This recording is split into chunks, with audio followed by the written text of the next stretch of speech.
am Gyre. This is going to be Ultima VII, the Black Gate for the IBM PC or MS-DOS compatible. And today, we are going to make, I believe, 2 incentives additionally happen on top of the run itself. One is on any percent after this run is done. Another is because we have not yet fully satisfied ourselves with killing Lord British. We will make certain that that evil monarch does go down. But for our game here right now, I'm going to need the name of our avatar. All right, allow me 1 moment to refresh just to make certain. And our avatar's name is going to be Agama, A-G-A-M-A. Right. I'm familiar with the spelling of Agamas, Okay. so we will make certain that noted Agama wrestler Lord British does have to pay for his crimes, and we'll get this game started. Beginning in 3, 2, 1, go. And here is Ultima VII, the Black Gate. Right at the bat, I'm going to be skipping over a really big cutscene that is part of the add-on expansion that is installed in the game. I do that by just going to combat mode, which tricks the NPCs into not giving me a whole bunch of dialogue. So that is looking good. Little bit concerned that my numpad does not seem to be registering properly, but there are a couple of technical issues that we've had with this game over the last couple of days of the stream PC. So hopefully those do get resolved during this, or else I'll be explaining a little bit about what is going on that should be taking place. Small child, get back here. I need to talk to you. This small child is big into the topic of murders, which is what you are thrown into here for Ultima VII. It's a little bit of a murder investigation as you get your entry point of the game. And this guy, he loves murders, and I love murders too, so we're going to take him with us. Now, Spark is, for most casual players, not a big fan for a companion NPC. He's not particularly good. For advanced players, they actually really like him because you can sculpt him however you want. And of course, for the speedrun, we will not care in the slightest either way, so we are good to go. Another thing we're doing is getting a whole bunch of conversation options here. Unlike Ultima VI, where you could just type in the conversation prompts that you wanted, in Ultima VII, you do have to find what the options are before it allows you to proceed. It makes you really have fewer things that you can break as part of the game. All right, go ahead, get this cutscene that was supposed to be done early on out of the way. And we'll talk more about the murders to our friend the mayor here. So it was a blacksmith, there was a key, there was a body, a box, there's some stuff in the box, and yes, we got suspects. I bet this small child probably had something to do with it. Other thing we got is some copy protection questions, so make sure that you do have your manual with this. So Buccaneer's Den, that's at 60 for the longitude. And these are random each time, so you just have to memorize a whole bunch of them. Dagger Island should be 0. And the longitude of Scarabray is 60. Let's see, excellent. We are perfect at geography, which means that we are the true avatar and hero of Britannia. Now this is the town of Trinsic, which is kind of the tutorial section. But now let's get out into the big wide world. That is the proper direction to travel, Avatar. And indeed, it is the proper direction that we are going now to the town of Britain. You're hearing the Guardian, who is your ever-present companion and also antagonist throughout this. Oh, Crocodile tried to eat my small child. That is my small child, Crocodile. There is not enough meat on him for a snack for 2, so I am not going to share him. And as we head up to the town of Britannia, this is really an influential game in the history of open world 3D. Early on, yeah, we have transitioned from the 2D turn-based Ultimas, Ultima 7 being the first one that is 3D and also in real time, which there are some flaky aspects to it, which they've corrected in Ultima 7 Part 2. But you can see like a lot of the charm and the inspiration that comes in for later games like Ultima Online. Here we are up in Lord British's castle. We're going to go ahead and borrow some items from him. And of course, Lord British has plenty of trumpets for us. So many trumpets.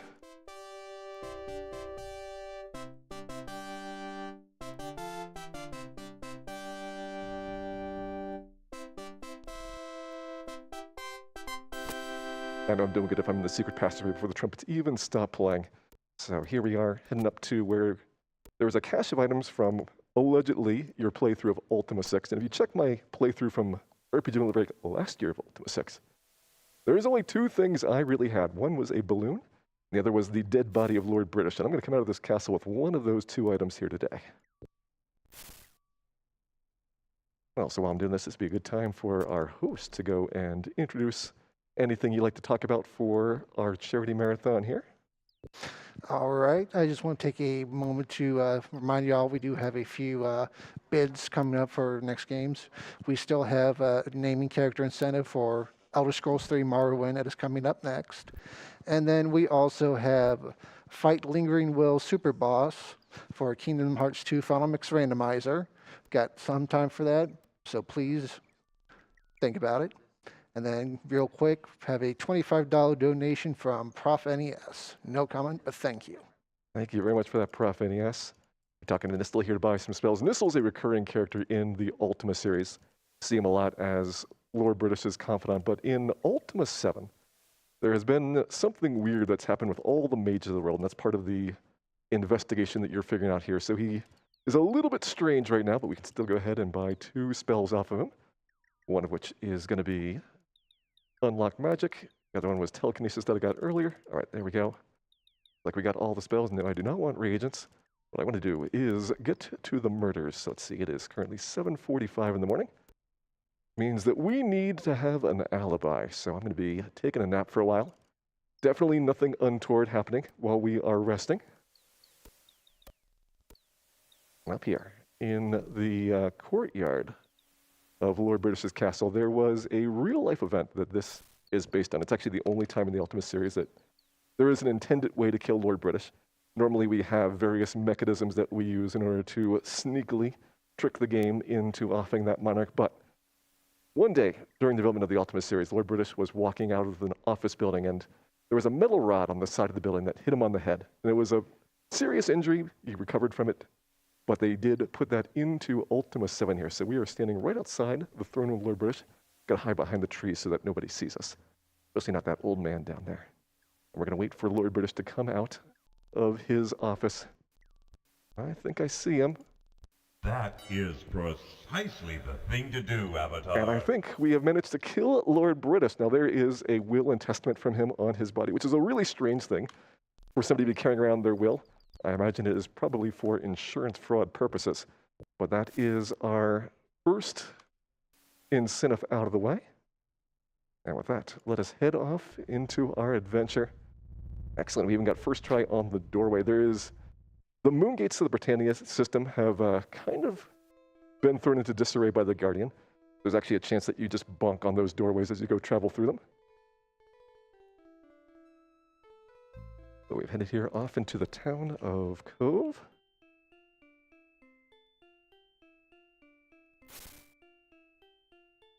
Let's see, let's go ahead and borrow that potion from you. Put that ring in the actual ring slot.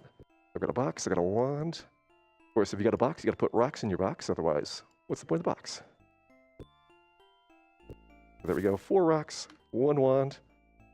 Let's get out of here. So we are going to be doing the main storyline dungeons of this game in a slightly non-intended order.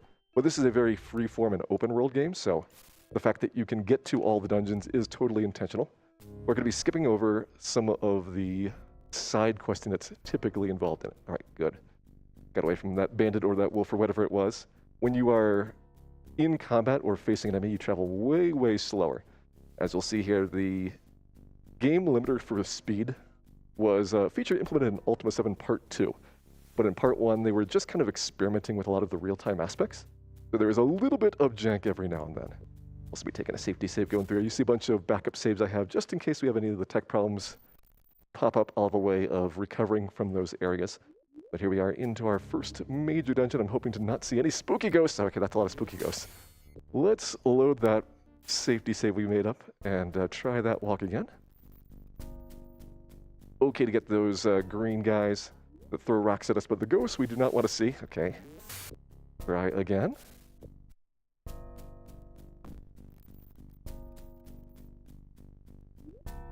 Well, the thing about this dungeon is it's fairly non-linear. You've got a whole bunch of teleporters that are blocking your path.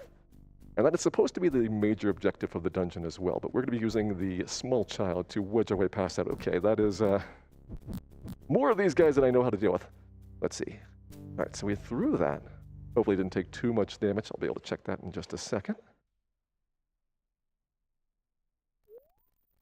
Still after me. All right, small child's alive. We've got, which is that, 6 health? Okay, this is going to be really cutting it close. We'll go for it. Just need to have no more spooky ghosts. All right, there's a spooky ghost. We're going to try and set this one on fire here. Excellent, I think we got him. And now let's get into position here. Oh, spooky ghost. Spooky ghost got me. All right. Need him to not spawn there to get through this. All right, that time no spooky ghost. That's good.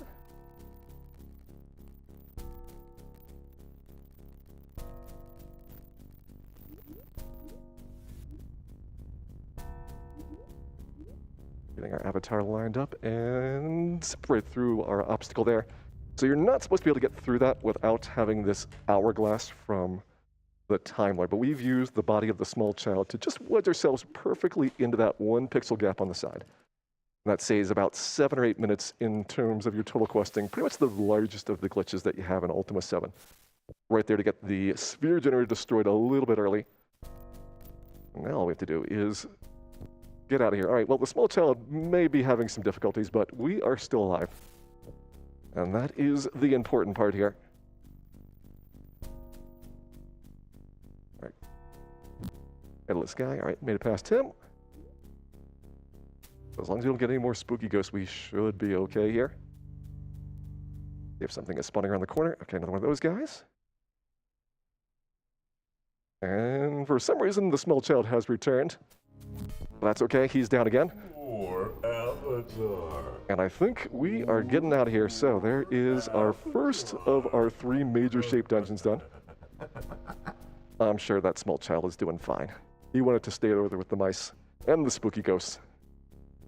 And we're going to be taking a nice long carpet ride. So this carpet is meant to be found very, very late in the game. It gives you the ability to fly around. Normally you'd have canoes or boats or other ways that you travel about.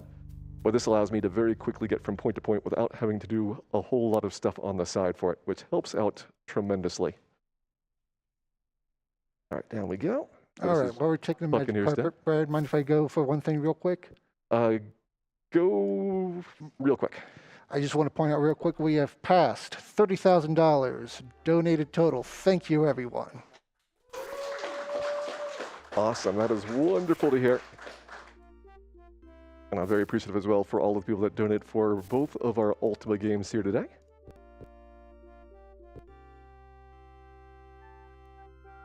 What I'm doing is going through this area actually backwards. And let's see, did we get the Reaper spawn? We did not get the Reaper spawn down there. A bunch of safety stuff that I had set up there just in case we had problems does not seem to be required, which is very nice to see. And we're going to grab one of the very latest game items that you typically get in the route here, which is going to be the key to the dungeon Hithla. We'll also have some lockpicks that we can use along the way, and this hammer here, which is going to be quite useful for a puzzle coming up. But there we go, Buccaneers done is done. Seems our avatar has a bad feeling, but you know what? I'm feeling pretty good about this one so far. We might not have a small child anymore, but we do have a carpet, and we are going to use it. Other thing that we have is that when we destroyed that sphere generator, it actually broke all of the moon gates in Britannia, including our black orb. So we no longer have any of those fast travel mechanisms available. And that's a major change from Ultima 6, where you had fast travel throughout the entire game and kind of broke the flow of things. So they're forcing you at Ultima 7 to be a lot more adventurous, learning how Britannia is laid out in its geography so that you can travel around from place to place. In our case, the place that we're going is actually a secret pirate's cave. Throughout the land, there are these parrots that you could hit with hammers. But I noticed in the small child's house, there was in fact a parrot with a hammer next to it. And those all give you these clues that tell you where this cave is located.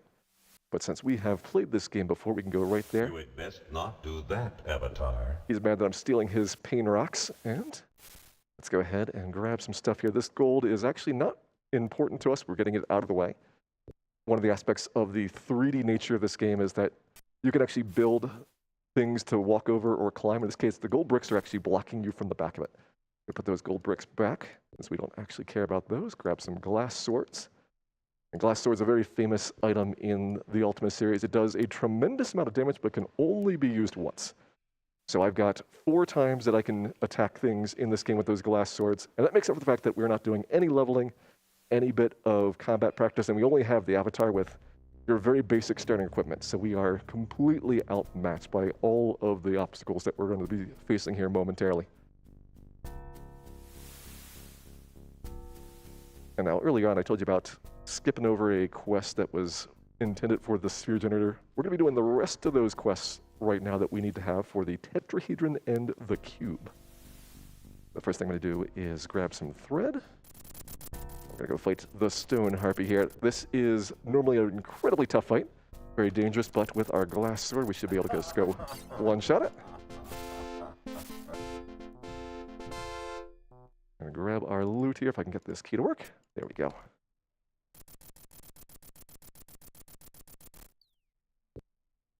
One thing you'll definitely notice with this game is some very fiddly controls. It is both tile-based internally as well as pixel-based for the way that you experience the game. And so as part of moving away from the tile system, they have kind of divided the game up into much smaller, finer regions, which if you're playing on the original resolution of 320 by 200, you can pretty accurately pick out a single pixel.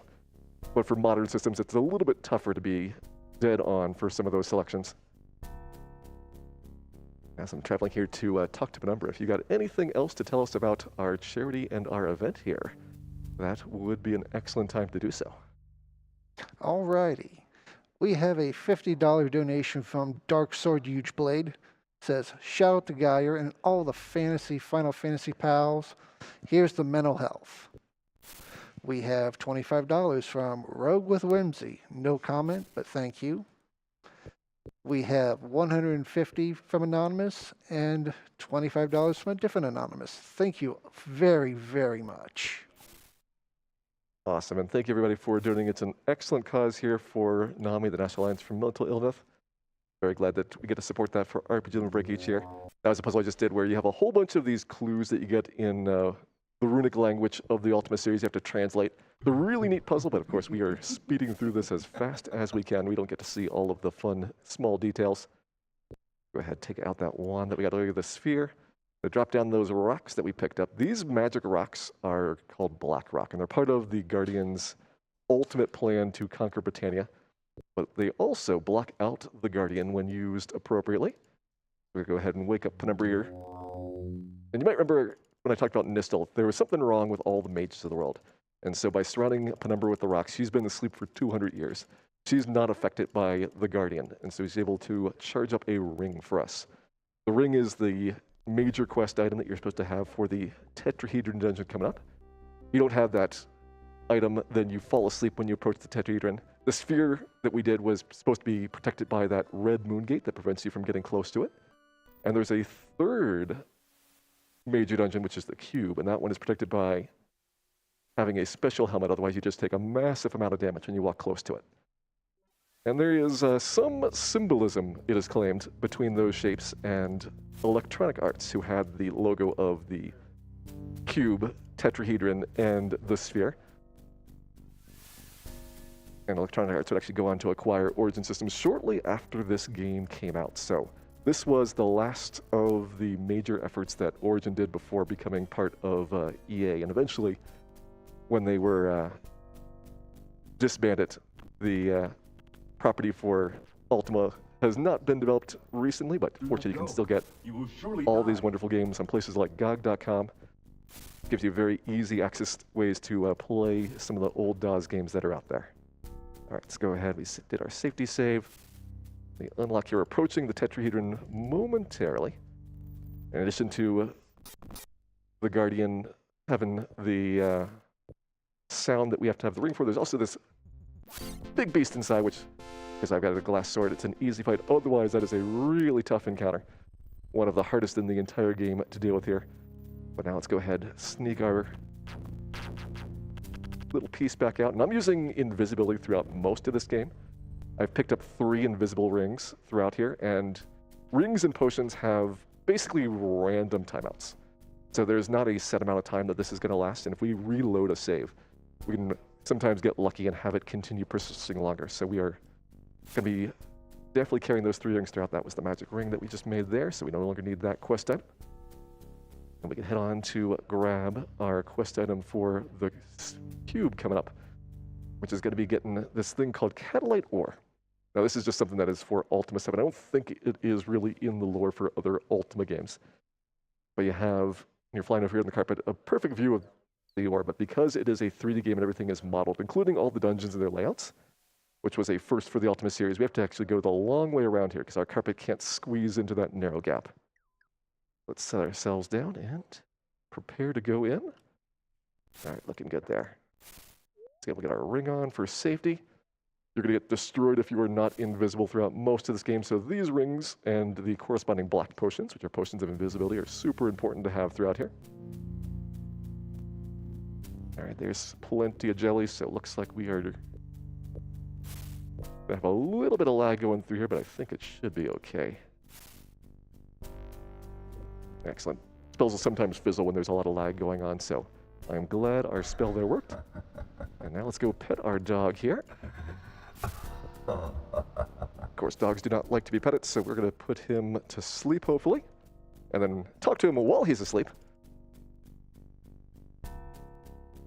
This dog has an interesting conversation line. You actually cannot just tell him goodbye and stop talking to him. He will continue the conversation whether you like it or not.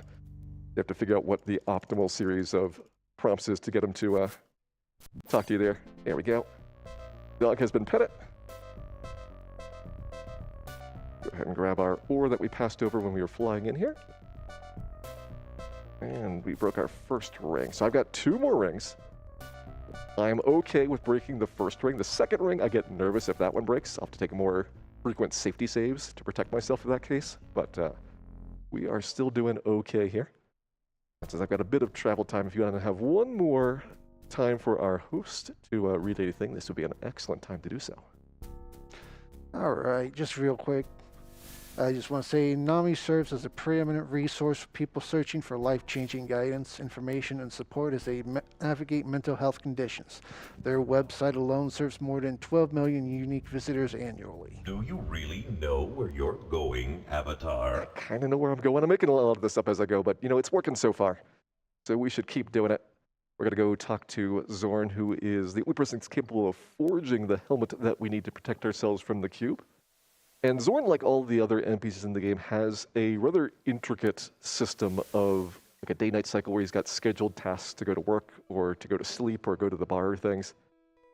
And we really don't want to have to chase him down for that. So I'm going to try and get as close as I can to him without actually tricking the AI on. Just going to creep in here. He's going to be the one in blue. There we go. I got the tiniest bit of his foot. And doing it this way, he doesn't just suddenly snap into whatever he's supposed to be doing for this current time of day. We just found him at his original spawn location. And with that, we have forged our Catalyte helmet. We've got the 3rd and final required side quest out of the way. We're going on to the cube here. And the cube is, in my opinion, clearly meant to just sell a whole bunch of clue books. Most of the parts of this game are pretty straightforward. It's a murder mystery, so there is a lot of things that are not fully specified or fleshed out when you first encounter them.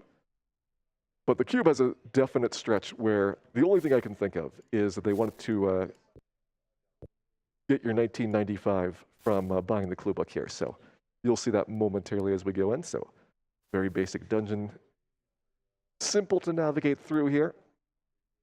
And then when you get to the cube itself, this is where you get blasted if you don't have the helmet. And this, if you want to not buy the clue book. Here is the solution to this puzzle. So we're going to go up. We're going to go to the left.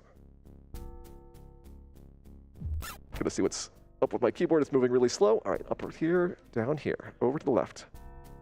Up on this side. And then back down, over here. Over to the right, down here. Right on this side. Then you have to go up before you go down, otherwise it doesn't work.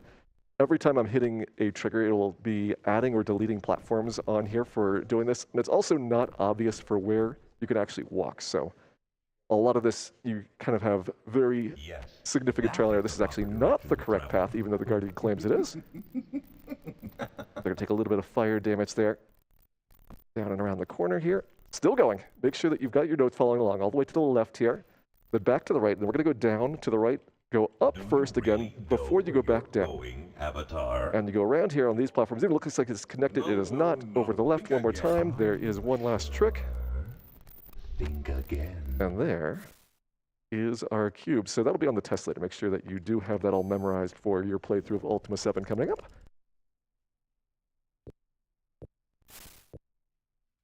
And let's head on to finish this game off at the Black Gate. So we have kind of skipped over a large objective of the game, which is this mysterious group called the Fellowship. That's meant to be an organization that's kind of risen up in Britannia in your absence over the last 200 years. And even Lord British, before we killed him, does recommend that you go talk to the Fellowship and join that organization. But what you have uncovered and unraveled throughout here is that those murders that we saw at the very beginning, all that was the work of the Fellowship. Their plot was to eventually kill the Avatar. And of course, Lord British as well, but we beat them to the punch. So we do have that on them. And now we're going to go ahead and beat their boss, the Evil Guardian. You might have heard every now and then pop up with some unhelpful advice. And we're going to go and complain to him in person. All right, your safety is not as important as getting through this. See if we can find a good spot that it likes. There we go. In we go. This is the dungeon Hidloft, which is used for a lot of Ultima games as a final or near final dungeon. It typically represents the complete lack of virtue in the Britannian society. And in this case, it's actually a really fun dungeon because it actually combines a whole bunch of different elements. It's not just a short stretch. It's not just about combat, but it's got puzzles, it's got combat, and it's a much more elaborate and significant dungeon. So it is my favorite of all the ones in Ultima 7 here. Go ahead, flip that switch. Still have 2 potions, but let's go ahead and use potion right there to slip by that. Very fine Fellowship person. See, potions sometimes run out quite quickly. Hopefully we're going to be okay with this, but if not, just go ahead and drink the other one. Come on, flip the switch. There you go. Okay. You were definitely coming after me, so I will drink potion number 2. And this way I've got much less danger of breaking another one of those rings, which we do still need to have to carry us through to the end of the game. All right, so we picked up that key, which was the crinkly key. Get on here into a switch puzzle. I'm going to be doing this puzzle basically backwards. So you start off as normal, and then rather than going all the way around this big circle of switches that you have to figure out, what we're going to do is telekinesis it through the wall. Now let's cycle the opposite direction through there. Excellent, looking good there. No. It did not telekinesis it. Let's try that again.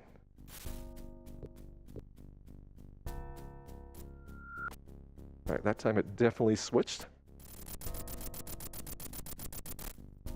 Telekinesis not working is sometimes a symptom of issues with the game. I think that time it just was too busy doing other switches to activate that one. And now we got our red dragon friend here. The red dragon can see invisible, so having a ring on does not protect you from this. Instead, we just got to go in as aggressively as possible to run by it. You could try and fight it, but I only have 1 glass sword left, and I need that for the very end of the game here.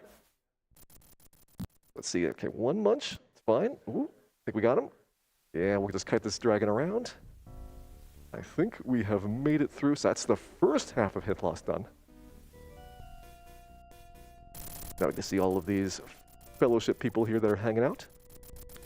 And for some reason this pendant's weighing down a switch plate that we need to have activated. Put it out of the way and into our home stretch here.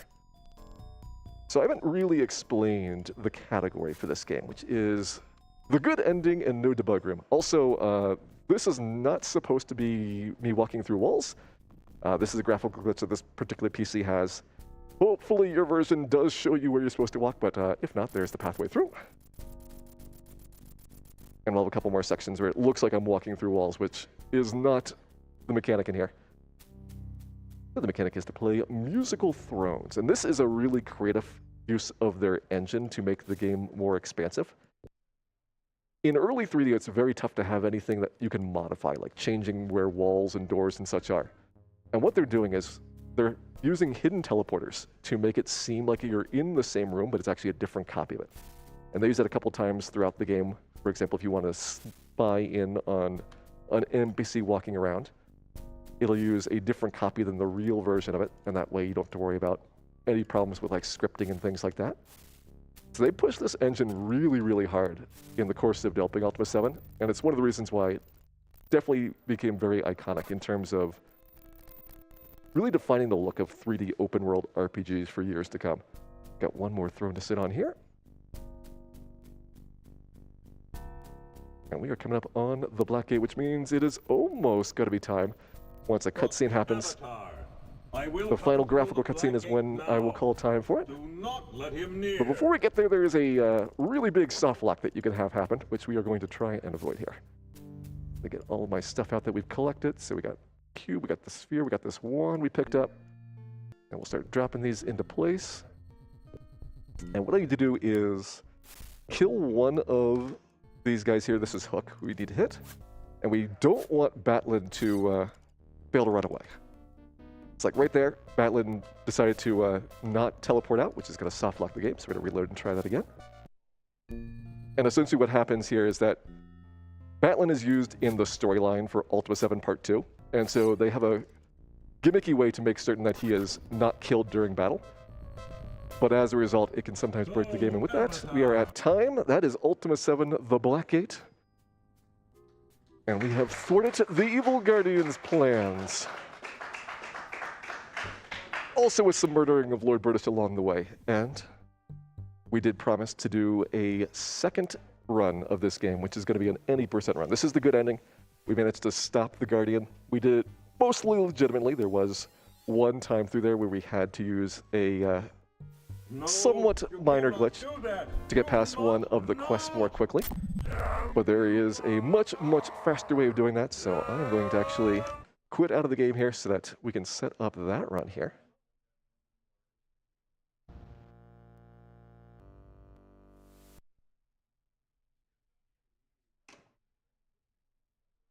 And it should be back up on your screens momentarily.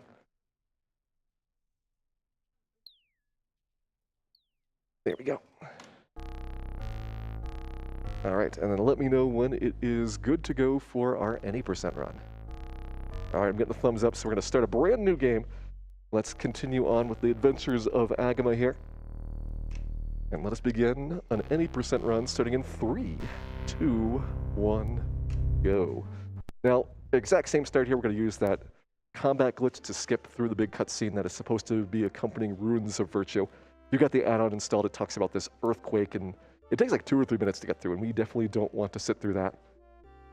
So we're going to lock them into place as we go through there, and we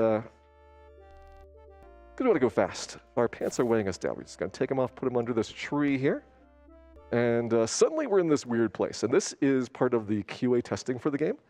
They cleverly tried to hide where the debug rooms were by putting them into like midair for the teleporters.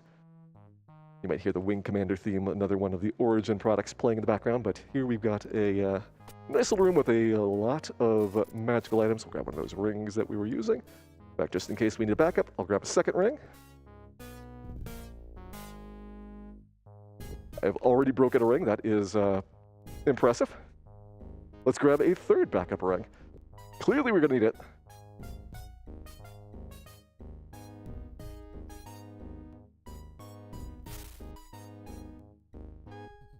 And we're back at the Black Gate. So this time we're not going to get the good ending, which is a rather very small difference in terms of the quest. You always have to destroy those 3 generators, get the shapes in order to get here.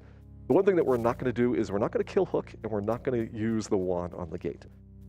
Let's go ahead, grab our shapes out of here, drop them in. There's 1, there's 2, there's 3, and get ready for time. There is the Black Gate. Slightly faster, 1 minute 36 seconds for that playthrough.